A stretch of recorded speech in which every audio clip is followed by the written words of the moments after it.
Breaking news, Nallamala Sagar ప్రాజెక్టుపై తెలంగాణ సుప్రీంకోర్టులో petition వేసింది.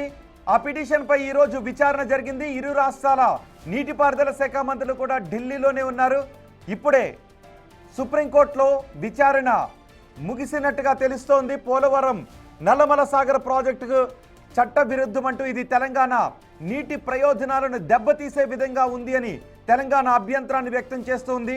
అదే సమయంలో ఆంధ్రప్రదేశ్ అంటూ ఉంది ఈ ప్రాజెక్టు వల్ల ఏ రాష్ట్రానికి నష్టం లేదు అని. ఈ ప్రాజెక్టు ట్రిబ్యునల్ అవార్డుకు వ్యతిరేకంగా ఉంది అని తెలంగాణ ప్రభుత్వం వాదిస్తుంది. అదే సమయంలో ఆంధ్రప్రదేశ్ అంటూ ఉంది దిగువన ఉన్న రాష్ట్రాలకు ఆ అవార్డు వర్తించదు అని. ఆంధ్రప్రదేశ్ ఈ ప్రాజెక్టును అక్రమంగా నిర్మిస్తోంది అనే వాదనను సుప్రీంకోర్టు ముందు ఉంచింది తెలంగాణ ప్రభుత్వం. కానీ సముద్రంలోకి వృధాగా వెళుతున్న నీటిని వాడుకోవటానికి మాత్రమే ఈ ప్రాజెక్టుని నిర్మిస్తూ ఉన్నాం, దీనివల్ల ఏ రాష్ట్రానికి నష్టం జరగదు అని ఆంధ్రప్రదేశ్ చెబుతుంది. కొద్దిసేపటి క్రితమే సుప్రీంకోర్టులో వాదనలు ముగిశాయి. ఈ వాదనల కోసం, ఈ కేసు కోసమే తెలంగాణ నీటిపారుదల శాఖ మంత్రి ఉత్తమ్ కుమార్ ఢిల్లీ వెళ్లారు. అటు ఆంధ్రప్రదేశ్ నీటిపారుదల శాఖ మంత్రి నిమ్మల రామానాయుడు కూడా ఢిల్లీలో ఉన్నారు. నీటిపారుదల శాఖ అధికారులతో మాట్లాడారు. ఇరు రాష్ట్రాలు సుప్రీంకోర్టులో తమ బలమైన వాదనను వినిపిస్తున్నాయి. రిట్ పిటిషన్ను తెలంగాణ రిట్ పిటిషన్ కూడా విత్డ్రా చేసుకుంది. సివిల్ సూట్ ఫైల్ చేస్తామని సుప్రీంకోర్టుకు తెలంగాణ ప్రభుత్వం తెలిపినట్టుగా తెలుస్తూ ఉంది. గోదావరి నదీ జలాల విషయంలో తలెత్తిన ఈ వివాదాన్ని సామరస్యంగా పరిష్కరించుకోవాలని ఇరు రాష్ట్ర ప్రభుత్వాలు చూశాయి. కానీ కేసుల వరకు వెళ్లాల్సిన పరిస్థితి వస్తుంది. మహారాష్ట్ర, కర్ణాటక వాదనలు కూడా వినాల్సి ఉంది అని సుప్రీంకోర్టు అభిప్రాయపడినట్టుగా తెలుస్తుంది. గోదావరి పరివాహక రాష్ట్రాల వాదనను కూడా ఇందులో వినాలి అని. గోదావరి జలాల వివాదాల ట్రిబ్యునల్ గతంలో ఇచ్చిన తీర్పుకు ఇది విరుద్ధంగా ఉంది అని తెలంగాణ అంటూ ఉంది. ఒక బేసిన్ నుంచి నీటిని ఇంకో బేసిన్కు తరలించాలి అంటే ఆ నదీ పరివాహక ప్రాంతాల రాష్ట్రాల అనుమతులు కూడా తీసుకోవాలి అని తెలంగాణ అంటుంది. అందుకే మిగిలిన రాష్ట్రాల వాదనలు కూడా వినాలి అని ఇప్పుడు సుప్రీంకోర్టు అంటూ ఉంది. అయితే ఆంధ్రప్రదేశ్ అంటూ ఉంది చిట్ట చివరనున్నటువంటి రాష్ట్రం ఆ నీటిని వినియోగించుకోలేకపోతే ఆ నీళ్లు సముద్రంలో కలిసిపోతాయి, కాబట్టి ఆ అవార్డు ఇక్కడ ఆంధ్రప్రదేశ్కు వర్తించదు అని సుప్రీంకోర్టులో ఆంధ్రప్రదేశ్ తన వాదనలను వినిపించింది. ఏదేమైనా నల్లమల్ల సాగర్ వల్ల తెలంగాణ రాష్ట్ర నీటి వాటా దెబ్బతింటుంది, నీటి ఇంట్రెస్ట్లు దెబ్బతింటాయి అని, తెలంగాణకు నష్టం జరుగుతుంది అని తెలంగాణ చెబుతుంది. సో ఇప్పుడు ఎగువన ఉన్నటువంటి మిగిలిన రాష్ట్రాల వాదనను కూడా వినాల్సి ఉంటుంది అని సుప్రీంకోర్టు అభిప్రాయపడినట్టుగా తెలుస్తోంది. ఏ రాష్ట్రాల్లో అయితే గోదావరి నది ప్రవహిస్తుందో ఆ రాష్ట్రాలు, మహారాష్ట్ర, కర్ణాటక వాదనలు కూడా, ఎగువన ఉన్న రాష్ట్రాల వాదనలు కూడా వినాలి అని ఇప్పుడు సుప్రీంకోర్టు అభిప్రాయపడినట్టుగా తెలుస్తోంది. ఆంధ్రప్రదేశ్ ముఖ్యమంత్రి చంద్రబాబు నాయుడు కొద్దిసేపటి క్రితం ఇదే విషయం గురించి మాట్లాడారు. ఈరోజు సుప్రీంకోర్టులో వాదనలు ఉన్న నేపథ్యంలో ఈ ప్రాజెక్టు వల్ల ఎవరికి ఎటువంటి నష్టం కూడా ఉండదు, నేను తెలంగాణ ప్రాజెక్టు విషయంలో ఎటువంటి అడ్డు పెట్టను. ప్రస్తుతం తెలంగాణ నీటిపారుదల శాఖ మంత్రి ఉత్తమ్ కుమార్ మీడియాతో మాట్లాడుతున్నారా, ఆయన ఏం మాట్లాడుతున్నారో చూద్దాం.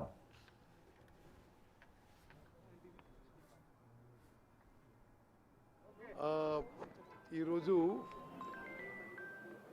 ఆంధ్రప్రదేశ్ ప్రభుత్వం నిర్మాణం తలపెట్టిన నిర్మాణం చేయాలనుకుంటున్న పోలవరం నల్లమల్ల సాగర్ ప్రాజెక్టుపై తెలంగాణ ప్రభుత్వం మా అబ్జెక్షన్స్ తెలియజేస్తూ సుప్రీంకోర్టులో రిట్ పిటిషన్ దాఖలు చేయడం జరిగింది. పోయిన మండే కూడా హియరింగ్ అయింది, మళ్ళీ ఈ మండే కూడా హియరింగ్ అయింది. అయితే supreme court chief justice of India Surya Kant గారు, అదేవిధంగా జస్టిస్ బాగ్చి గారు తెలంగాణ ప్రభుత్వం తరఫున వాదనలు వినిపించిన మరి అభిషేక్ సింఘ్వి గారి వాదనలు విన్నాడు.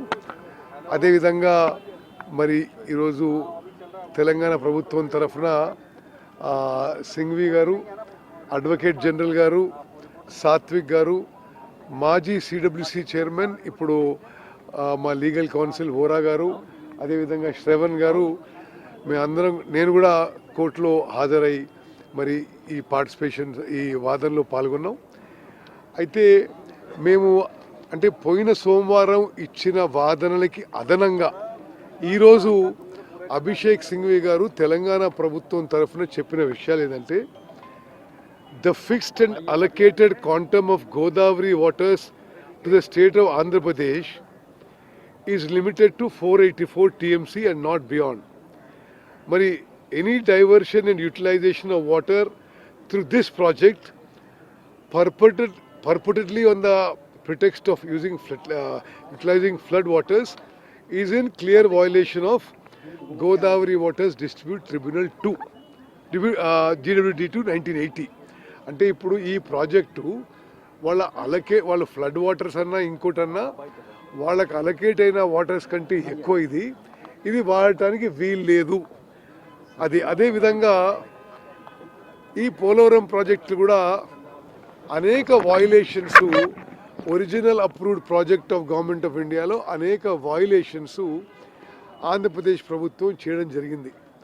అవి కూడా సుప్రీంకోర్టు దృష్టికి తీసుకొచ్చి ఆనాడు ministry of environment and forest stop work ఆర్డర్ని ఇంప్లిమెంట్ చేయడం లేదని చెప్పి కూడా సుప్రీంకోర్టు దృష్టికి తీసుకొచ్చాము. అదేవిధంగా ఆంధ్రప్రదేశ్ ప్రభుత్వము వాళ్ళకి అలాటెడ్ క్వాంటిటీ అంటే 484.5 TMC ఇంక్లూడింగ్ ఎవాపరేషన్ లాసెస్ అంతకంటే ఎక్కువ ఉపయోగించుకోవడానికి ఇన్ఫ్రాస్ట్రక్చర్ క్రియేట్ చేస్తుంది. డిపిఆర్ ప్రిపరేషన్ మొదలుపెట్టే ప్రయత్నంలో ఉన్నారు. డిపిఆర్ ప్రిపరేషన్కి సిడబ్ల్యూసి అనుమతి ఇవ్వలేదు ఇప్పటివరకు. ప్రీ ఫీజిబిలిటీ రిపోర్ట్ కూడా ఇన్ ప్రిన్సిపల్ కన్సెంట్ కూడా ఇవ్వలేదు. కానీ మీరు ఇది పూర్తిగా ఇది పూర్తిగా ఆపాలని చెప్పి తెలంగాణ ప్రభుత్వం తరఫున అభిషేక్ సింఘ్వి ఈరోజు వాదించాడు. అదేవిధంగా there is blatant violations of AP Reorganization Act of section 84 and 85 which require approvals from diverse other stakeholders and statutory bodies. అంటే ఆంధ్రప్రదేశ్ ప్రభుత్వము Godavari river management board, Krishna river management board, ministry of Jal Shakti, Polavaram project authority, apex council, ministry of environment ఇవి ఏమీ approvals లేకుండా ముందుకు పోతుంది అని కూడా తెలంగాణ ప్రభుత్వం తరఫు నుంచి సుప్రీంకోర్టులో ఈరోజు వాదనలు వినిపించాం. అదేవిధంగా as per section 90 of AP Reorganization Act, central government is the only authorized body for seeking requisite clearances, including environment clearance or any other modification to the Polavaram irrigation project in any form. And the state of Andhra Pradesh has no right to alter the Polavaram irrigation project in any form. Ante Polavaram irrigation project ఏ విధంగా design చేయబడ్డదో ముందు దానికి అతీతంగా దానికి అదనంగా ఏమీ చేయడానికి వీలు లేదు.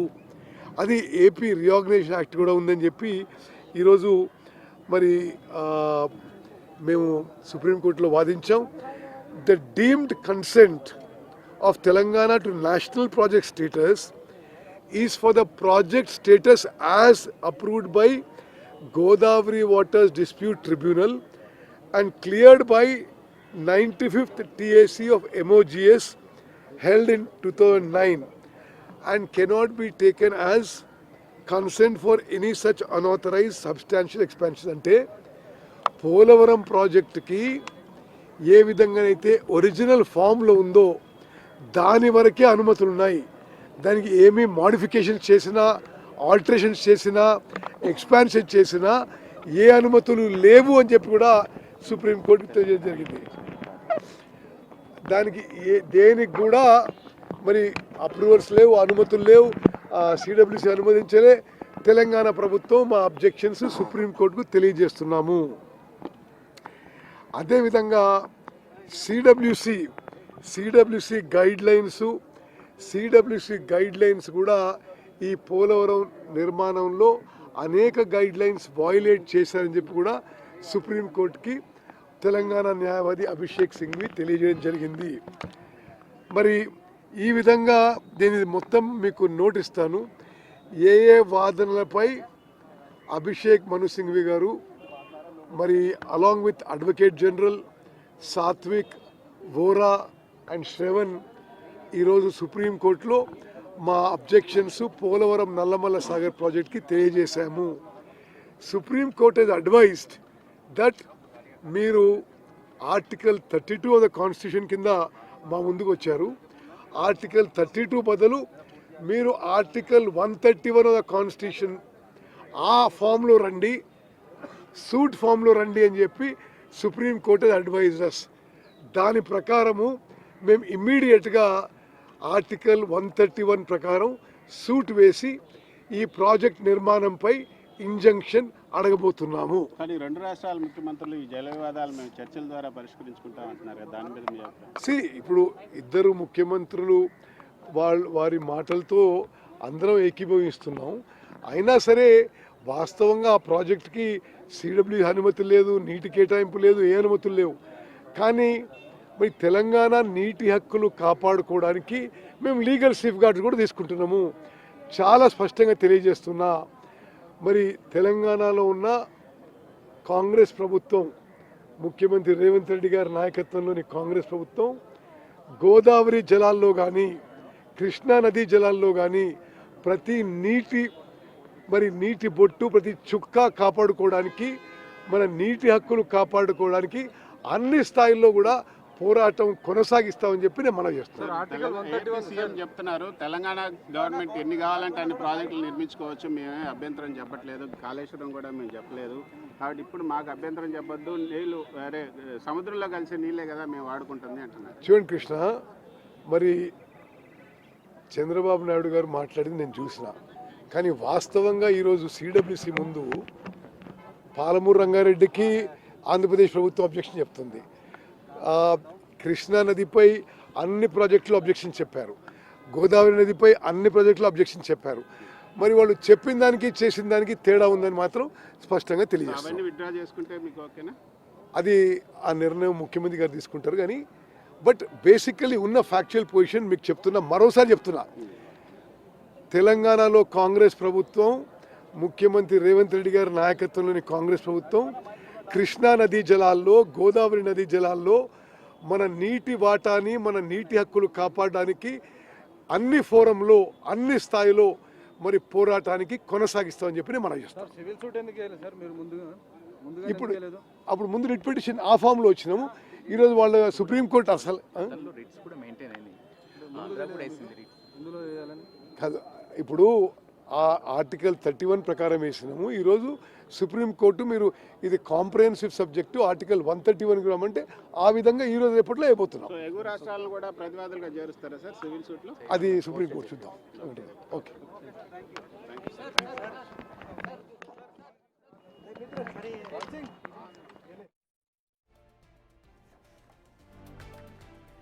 నల్లమల సాగర్పై సుప్రీంకోర్టులో జరిగిన వాదనల సారాంశాన్ని తెలంగాణ నీటిపారుదల శాఖ మంత్రి ఉత్తమ్ కుమార్ రెడ్డి మీడియాకు వివరించారు. తెలంగాణ ప్రభుత్వం నల్లమల సాగర్ను వ్యతిరేకిస్తూ సుప్రీంకోర్టులో రిట్ పిటిషన్ మూవ్ చేసింది. రిట్ పిటిషన్పై 5వ తారీఖున వాదనలు విన్న ధర్మాసనం ఈరోజు కూడా వాదనలు వింది. అయితే సివిల్ సూట్ వేయండి, రిట్ పిటిషన్ ఫామ్లో కాదు అని ధర్మాసనం చెప్పడంతో తెలంగాణ ప్రభుత్వం రిట్ పిటిషన్ విత్డ్రా చేసుకుంది. ఇప్పుడు సివిల్ సూట్ను వెంటనే సుప్రీంకోర్టులో ఫైల్ చేయబోతున్నట్టుగా తెలుస్తోంది. మా ప్రతినిధి శివ ఉన్నారు ఢిల్లీ నుంచి పూర్తి సమాచారం అందించడానికి. శివ, మొత్తం సుప్రీంకోర్టులో జరిగిన వాదనల సారాంశం ఏంటి? ఓకే, సివిల్ సూట్ వేయండి, రిట్ పిటిషన్ కాదు అని అన్నారు. So civil suit, writ petition, ఆ పిటిషన్ విధానాన్ని పక్కన పెడితే వాదనలో సారాంశం ఏంటి? మొన్న 5వ తారీఖున వినిపించిన వాదనల కంటే అడిషనల్గా కొన్ని వాదనలు వినిపించామని.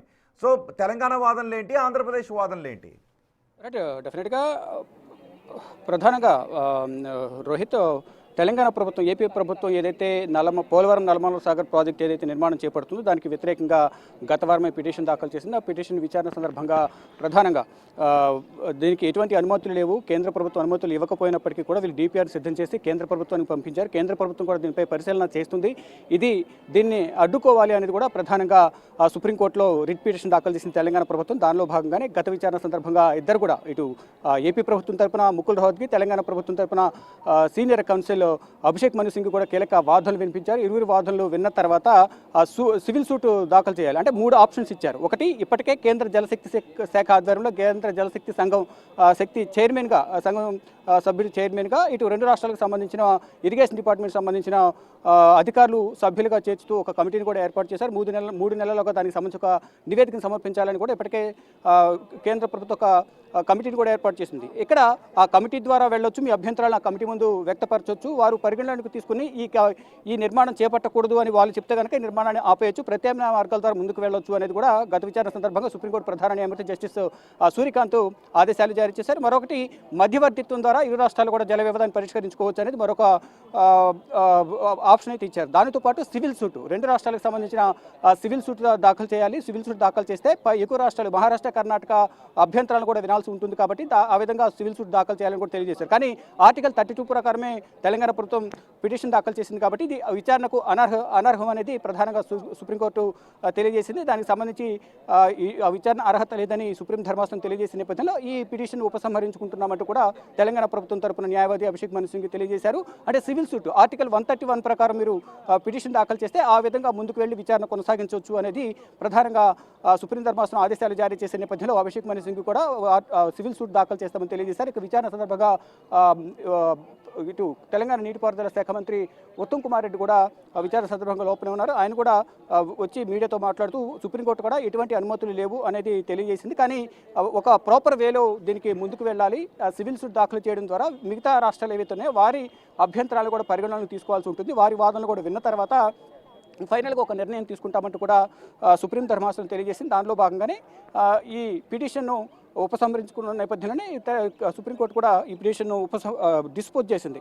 ఈ నేపథ్యంలో ఇప్పుడు నెక్స్ట్ రేపు లేదా ఎల్లుండిలో దీనికి సంబంధించి ఒక నిర్ణయం తీసుకుని సివిల్ సూట్ దాఖలు చేస్తామంటూ కూడా తెలంగాణ ఇరిగేషన్ శాఖ మంత్రి ఉత్తమ్ కుమార్ రెడ్డి తెలియజేశారు. ఇక ఈ సివిల్ సూట్ దాఖలు చేసిన తర్వాత ఇటు 2 రాష్ట్రాలకు కర్ణాటక, మహారాష్ట్ర కూడా నోటీసులు జారీ చేస్తారు. అంటే ఇప్పుడు సివిల్ సూట్ దాఖలు చేశారు కాబట్టి ఇప్పుడు తెలంగాణ ప్రభుత్వం అలాగే ఆంధ్రప్రదేశ్ మధ్య నీటి వివాదం కొనసాగుతుంది. ఎగువ రాష్ట్రాల నుంచి వచ్చే వర్షపు నీరు అక్కడి నుంచి దిగువకు వస్తుంది కాబట్టి ఆ తెలంగాణ నుంచి దిగువకు వెళ్ళే వాటర్ని పోలవరం నల్లమల సాగర్ ప్రాజెక్ట్ పేరుతో నిర్మాణం చేపట్టి ఆ నీటిని సముద్రంలోకి వెళ్ళే నీటిని 3000 టీఎంసీల నీరు సముద్రంలోకి వెళుతుంది కాబట్టి దాంట్లో 200 టీఎంసీల నీటిని మేము వినియోగించుకుంటాము ప్రాజెక్టులు కట్టి అనేది ఏపీ ప్రభుత్వం చెప్తుంది. కానీ ఇది అక్రమం, ఎటువంటి అవినీతి లేకుండా, అది ఎటువంటి పర్మిషన్ లేకుండా, అనుమతి లేకుండా ఈ ప్రాజెక్టు నిర్మాణం చేపడుతున్నారు కాబట్టి దీన్ని అడ్డుకోవాలని సుప్రీంకోర్టుకు వచ్చి రిట్ పిటిషన్ దాఖలు చేశారు. At the same time Godavari నదీ జలాల వివాదాల ట్రిబ్యునల్ ఇచ్చిన అవార్డుకు ఆంధ్రప్రదేశ్ చేపడుతున్న ప్రాజెక్టు వ్యతిరేకంగా ఉంది అని తెలంగాణ అంటూ ఉంటే, లేదు ఏ రాష్ట్రానికి నష్టం జరగదు అని ఆంధ్రప్రదేశ్ అంటూ ఉంది. సో ఈ 2 వాదనలో మెరిట్స్ ఏ విధంగా కనబడుతున్నాయి? సో ఒక 2-3 రోజుల్లో బహుశా తెలంగాణ ప్రభుత్వం సివిల్ సూట్ వేసే అవకాశం కనిపిస్తూ ఉంది. సో ఇందులో కర్ణాటక, మహారాష్ట్ర వాదనలు కూడా వింటామని అంటున్నారు కాబట్టి వాటి ఇంట్రెస్ట్స్ గురించి నీటిపారుదల రంగ నిపుణులు ఏమైనా చెప్తూ ఉన్నారా? అలాగే ఏ రాష్ట్రానికి నష్టం ఉండదు అని ఆంధ్రప్రదేశ్ వాదిస్తున్న వాదన గురించి తెలంగాణ నీటిపారుదల శాఖ అధికారుల వాదన ఏంటి? రైట్, ఆంధ్రప్రదేశ్ మాత్రం ఇది దిగువకు వచ్చే నీటిని మాత్రమే మేము, సముద్రంలోకి వెళ్ళే నీటిని మాత్రమే మేము వినియోగించుకోవాలని ప్రాజెక్టు నిర్మాణించాలని చెప్పి మేము డిపిఆర్ని సిద్ధం చేసి అది కేంద్ర పరిశీలనకు పంపించాం తప్ప మేము ఇప్పుడే ప్రాజెక్ట్ నిర్మాణం అనేది స్టార్ట్ చేయలేదు. దానికి ముందు కార్యక్రమాలు ఏవైతే ఉంటాయో కాంట్రాక్టర్ని పిలుచుకోవడం కానీ, డిపిఆర్ కానీ అంతర్గతంగా కొంత డెవలప్మెంట్ ఉంటుంది కాబట్టి దానికి సంబంధించి మేము ఇప్పుడు పనులు ప్రారంభించాము. ఈ నేపథ్యంలోనే వారు సుప్రీంకోర్టుకు వచ్చారు. కానీ ఇక్కడ పనులు ప్రారంభం కాలేదు, ఇంకా అది అనుమతి అనేది రావాల్సి ఉంది, పర్యావరణ అనుమతులు రావాలి, కేంద్ర ప్రభుత్వం నుంచి కూడా అనుమతులు రావాల్సింది కాబట్టి ఆ దశలో ఉంది. కాబట్టి ఇప్పుడు ఎటువంటి నష్టం అనేది ఉండదు తెలంగాణ రాష్ట్రానికి, తెలంగాణ రైతాంగానికి.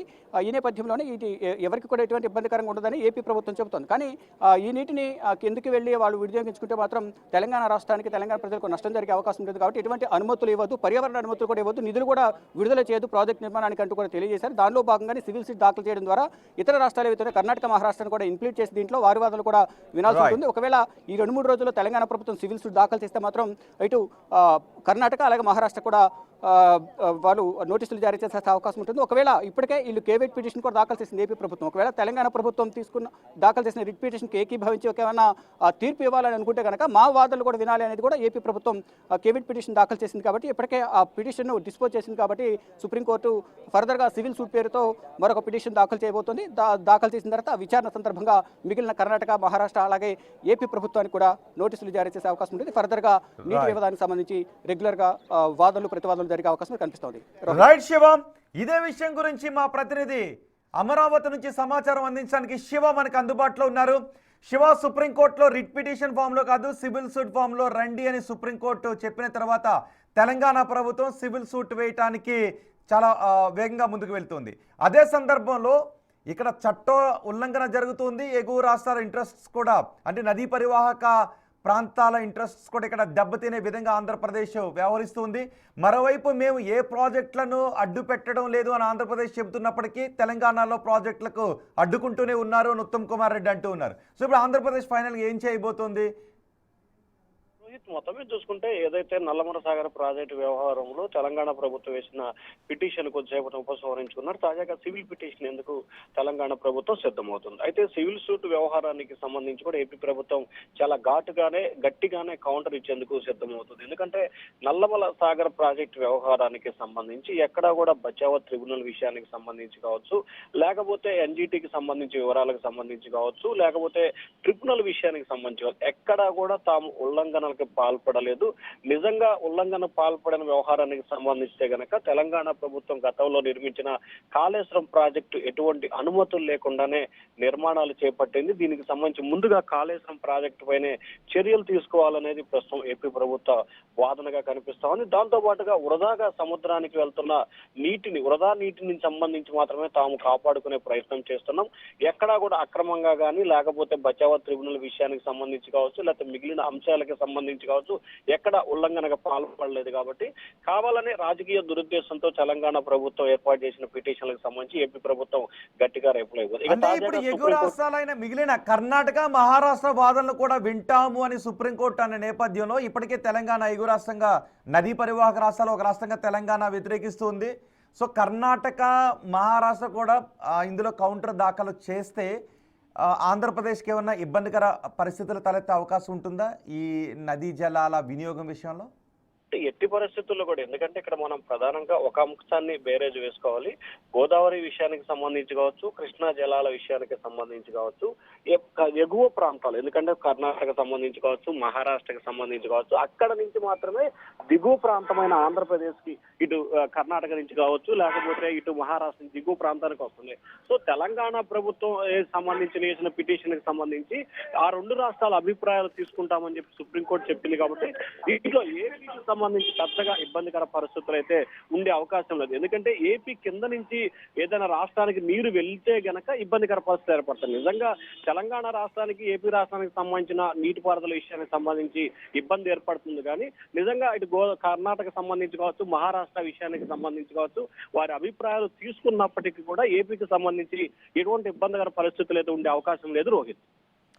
రైట్ శివం, మొత్తానికి సుప్రీంకోర్టులో ఈరోజు తెలంగాణ ప్రభుత్వం వేసిన రిట్ పిటిషన్లపై వాదన జరిగాయి.